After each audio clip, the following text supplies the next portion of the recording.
season has its own special set of chores for a mountain man.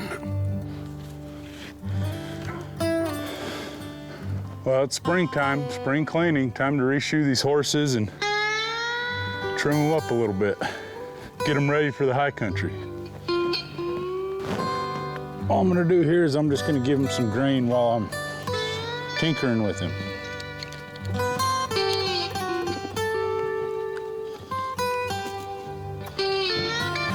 First thing, I gotta yank these shoes off. You can tell these shoes are getting, his feet are getting a little long. I'm just gonna yank these off. Unshoeing a horse takes more than unlacing a pair of high tops.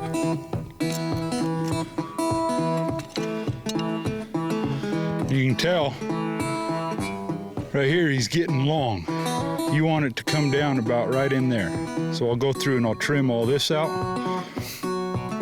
Make it nice and flat with the rasp. Well, you can probably tell by my posture why this isn't a good job for a guy my size. It's real similar to, you know, cutting your fingernails. Now I'm just gonna rasp it and get it all nice and flat and filed down. Indians rode unshod ponies. So did the mountain men most of the time. By taking careful care of their horses' hooves and having remudas of extra steeds, the mountain men could avoid sore feet on their horses. Or sometimes they'd make buffalo hide moccasins for protection. Most days, it was a luxury to have iron shoes on your horse. Yeah, those shoes aren't gonna work. I need new shoes. So it looks like I'm gonna have to head down to the blacksmith in town and have him make me some up. Don't worry, Doc, I'll be back.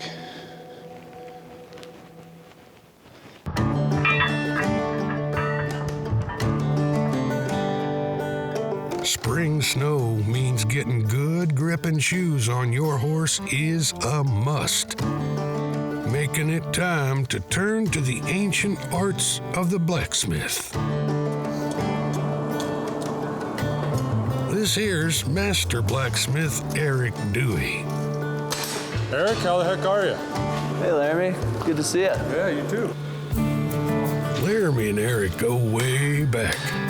Many a time they've taken orange glowing metal and, with their own strength and skill, beaten and forged it into some invaluable tool for the trail or camp or homestead.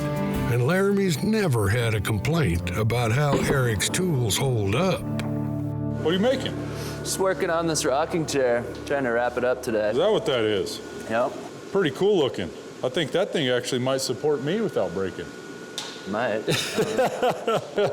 So the whole reason I came over, I'm running low on horseshoes. Oh, yeah? Yeah. You think we can bang a few horseshoes out? Yeah, I think so. I don't think I have a creaser, so we might have to start with that. That'd be cool. We'll get that in too, make it a creaser for us. Yeah, we'll grab some tools and get to work. Sounds good.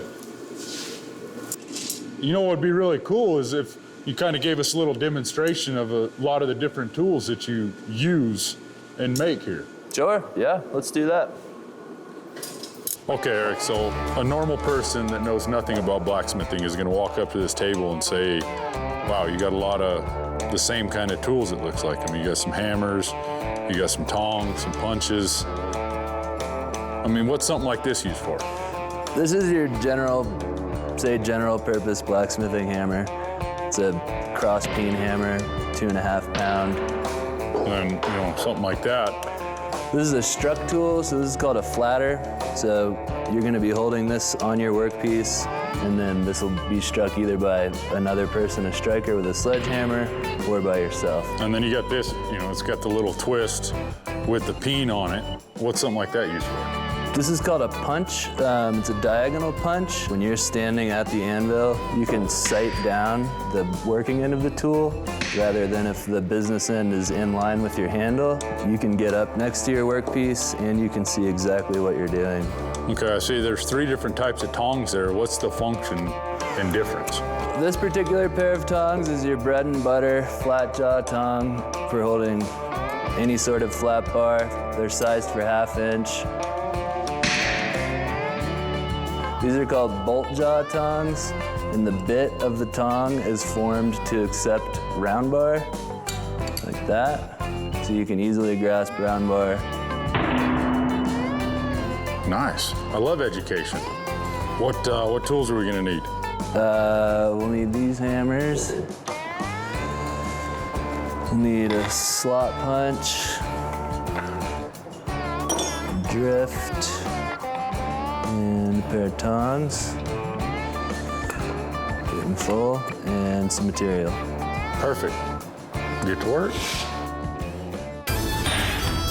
To about 1900. Right here, all the way around the horseshoe.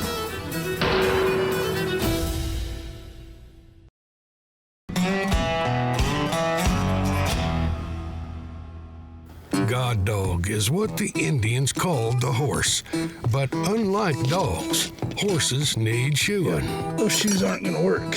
It's time to get to the blacksmith shop. These are the tools of Master Smith Eric Dewey. Now, it's time to see the art of the master blacksmith. Okay, so for all the people at home that don't understand the process, walk us through it. So the first thing we're gonna do is we're gonna get our material up to temperature, and then we're gonna punch a slot with this 45-degree slot punch straight into there. And that is the first step to forming the eye. Once that's done, we'll go to the struck end and form it into a lazy octagon. After that's completed, we'll go into the business end and form the actual creaser. And so for the people that don't know what a creaser is what makes this slot right here all the way around the horseshoe. And that's what seats your nail head into the shoe so it's not sticking out. It'd be like walking on pebbles if you didn't have that crease. So let's get started. So in the wintertime, if I have a fire going, I'll just use coals from the stove to light the coke forge. Then what temperature is ideal for a piece of steel that size? For this particular steel, we're looking at getting it up to about 1900 and then working from there. Ooh, nice and warm. Testy. The right temperature's something smiths know by seeing. Orange-yellow is the ideal forge temperature for shaping steel. Watching a blacksmith transform iron and steel, you can see how people once thought there was something magic and mystical about their work. All right, Laramy, we're just gonna keep going through this hole. You don't need to hit it super hard. Just get this through, and then we'll flip it over. Okay. Yep. Good.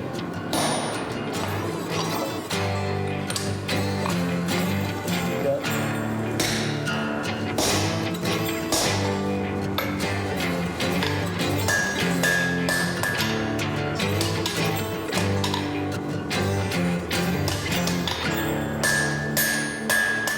Heat, hammer, reheat. It's how the blacksmith instills the spirit of the forge into the steel. So as you can tell, the way that this forge works, there's a blower that's blowing air up through. That's what heats up all the coke. And he's got a lever that just controls the airflow, similar to a vent on your car. Naturally, the more air you have, the more heat. You know, it's always interesting. I work with my hands in a different way, making buckskins and bows and rifles and stuff like that. Well, Eric's doing the same thing, he's just working with metal.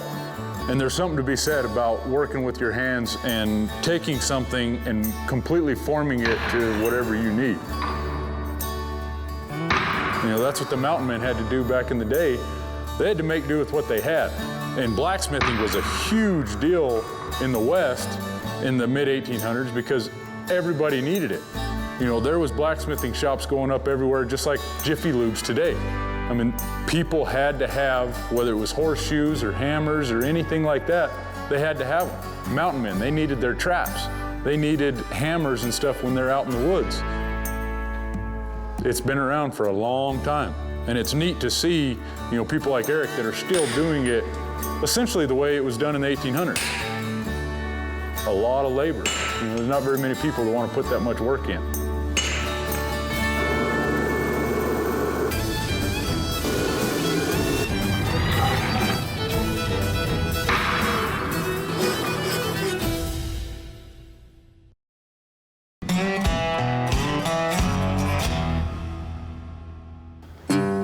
As a modern mountain man, Laramy Miller needs his horses well shod. Master blacksmith Eric Dewey makes the shoes and the tools to make the shoes. With Laramy, he's literally going at it, not to coin a phrase, hammer and tong. Look at that, Squatch.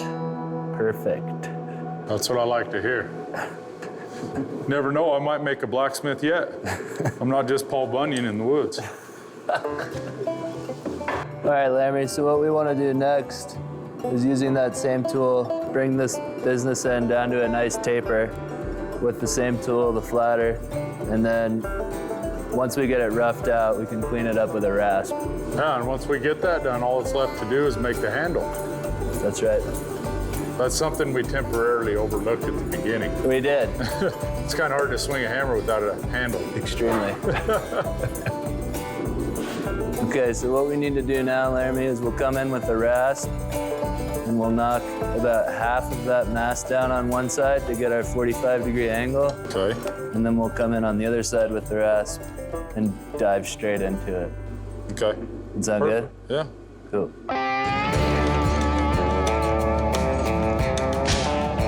The intense heat of a forge is what it takes to raise steel to the red-hot temperature required to hammer it into the shape you intend.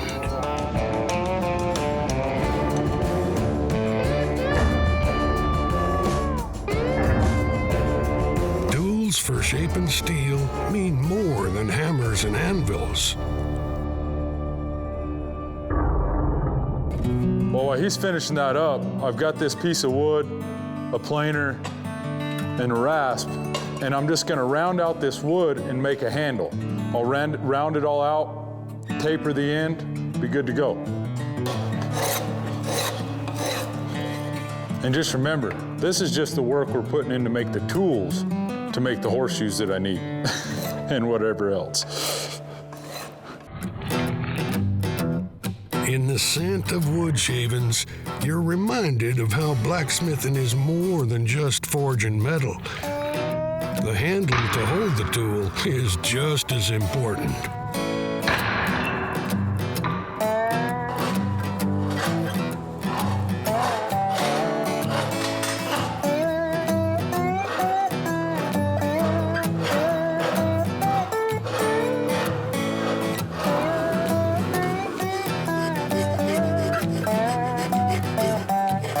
Before Laramy and I can put this tool to work, it needs to be heat treated. And what that entails is heating up the end of the tool and quenching it in water, which will make the business end fully hard. And then we'll draw temper from residual heat in the eye. And tempering it is essentially taking out some of the hardness in the working end of the tool. And once that's done, we'll hang the handle on it that Laramy made and we'll put it to work. I'm just waiting on you. All right, man. To the 3 H's of blacksmithing, heating, holding, hitting, must be added quenching. Cooling regulates hardness, with water quenching making steel the hardest, at the risk of brittleness. You got it, Laramy. Huh.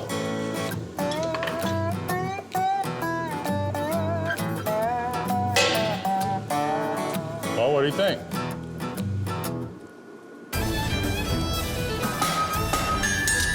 We're gonna put our creaser to the test.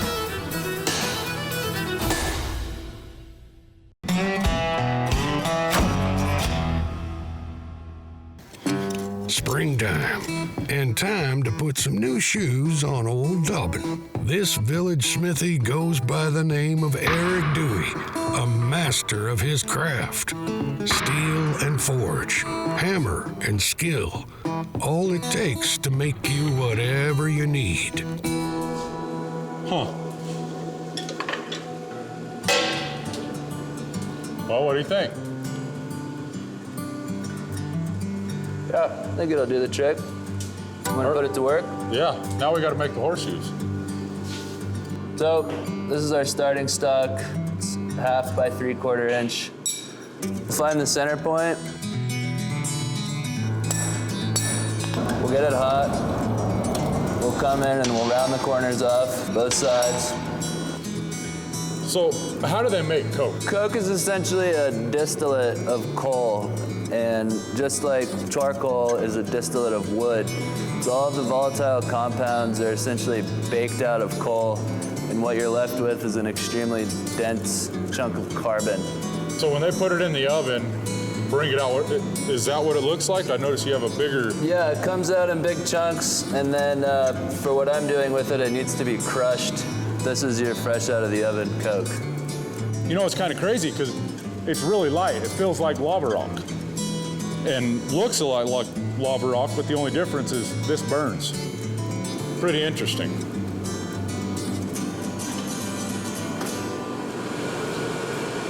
You know, nice part about this is I can actually contribute. A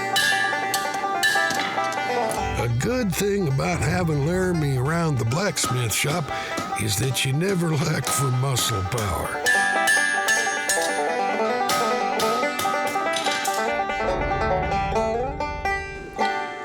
Well, now that we've got a couple of horseshoes roughed out, we're gonna put our creaser to the test.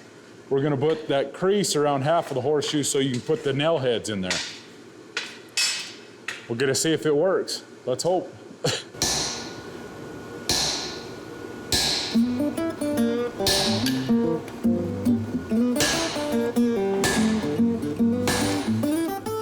Now that we got the crease in the side of that, he's just gonna punch a couple holes, flip it over, repeat the exact same process on the other side. There'll be one horseshoe done. We got quite a few of these to make, so we're just gonna get after it.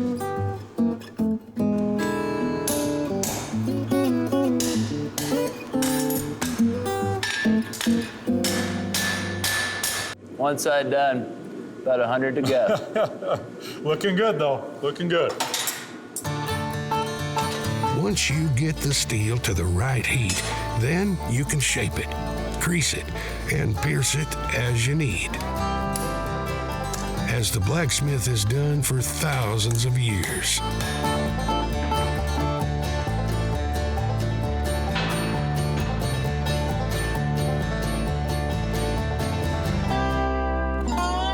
Well, Eric, I think I actually have enough horseshoes to throw on a few horses, so I appreciate it, man. Yeah. Helping me out of a bind. My pleasure.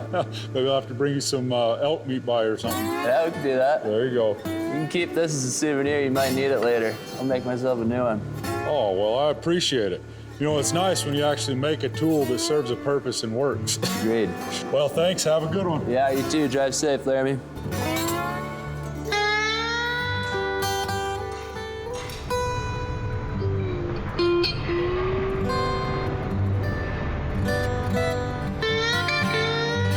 It's time now to nail on some two-tones. Mountain Man tools, and they even got a consolation prize going out the door. Can't beat that.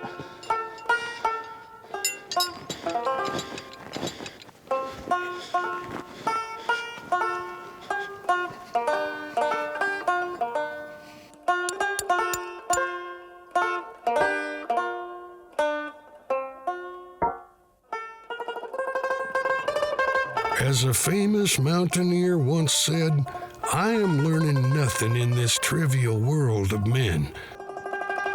I must break away and get out into the mountains to learn the news.